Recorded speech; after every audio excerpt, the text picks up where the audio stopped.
नमस्कार, news room post में आपका स्वागत है। मैं आपके साथ कुणाल। पहले अमेरिका, फिर मिस्र और अब फ्रांस के 2 दिवसीय दौरे पर प्रधानमंत्री नरेंद्र मोदी रवाना हो चुके हैं, जहां वे अलग अलग कार्यक्रमों में शिरकत करेंगे। इसके अलावा 14 जुलाई को वो बेस्टिल दिवस कार्यक्रम में भी शिरकत करेंगे। बता दें कि यह कार्यक्रम फ्रांस के लिए बहुत अहम माना जाता है। इस कार्यक्रम की संज्ञा आप भारत में गणतंत्र दिवस के रूप में दे सकते हैं। इस बीच प्रधानमंत्री मोदी फ्रांस के बड़े बड़े उद्योगपतियों से भी मुलाकात करेंगे। माना जा रहा है कि इस मुलाकात के दौरान फ्रांस और भारत के बीच विभिन्न समझौते पर भी हस्ताक्षर होंगे।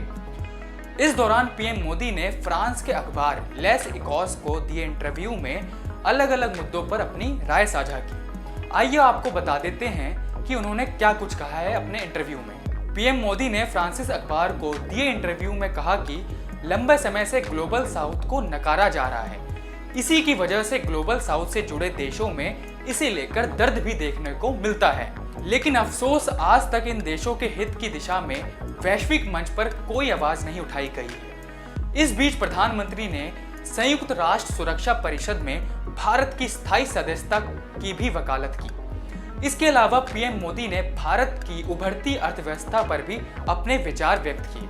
आगे प्रधानमंत्री मोदी ने अपने इंटरव्यू में कहा कि आज की तारीख में भारत अर्थव्यवस्था तेजी से उभर रही है। आज हमने अर्थव्यवस्था के मामले में ब्रिटेन जैसे देशों को भी पीछे छोड़ दिया है। इसके अलावा पीएम मोदी ने सॉफ्ट पावर का भी जिक्र किया है। प्रधानमंत्री ने कहा कि भारत आज हर दिशा में तेजी से उभर रहा है।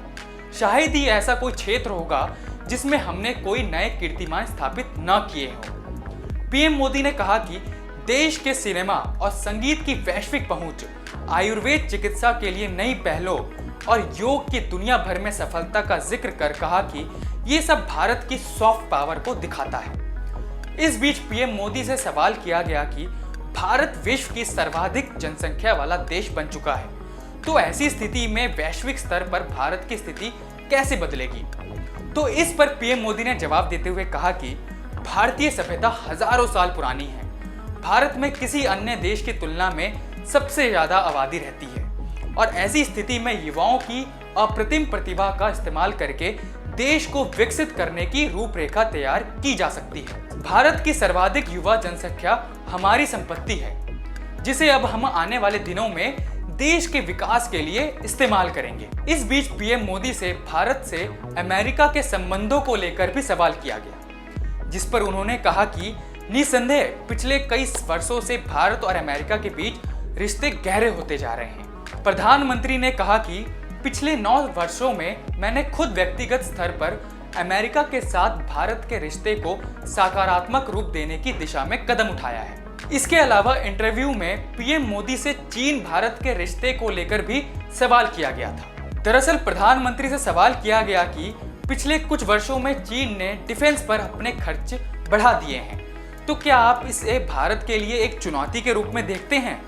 वो भी ऐसी स्थिति में जब भारत और चीन के बीच सीमाई विवाद अपने चरम सीमा पर पहुंच चुका है।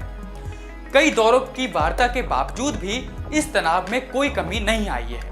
इस पर प्रधानमंत्री ने कहा कि सबसे पहले सबको ये बात समझनी होगी कि हिंद प्रशांत क्षेत्र में हमारा हित व्यापक है और इससे हमारा गहरा जुड़ाव भी है। इसे हम एक भविष्य के निर्माण के रूप में देखते हैं। इसके लिए शांति जरूरी है और मैं खुद कई बार दोहरा चुका हूं कि शांति से सभी मतभेदों को मिटाया जा सकता है।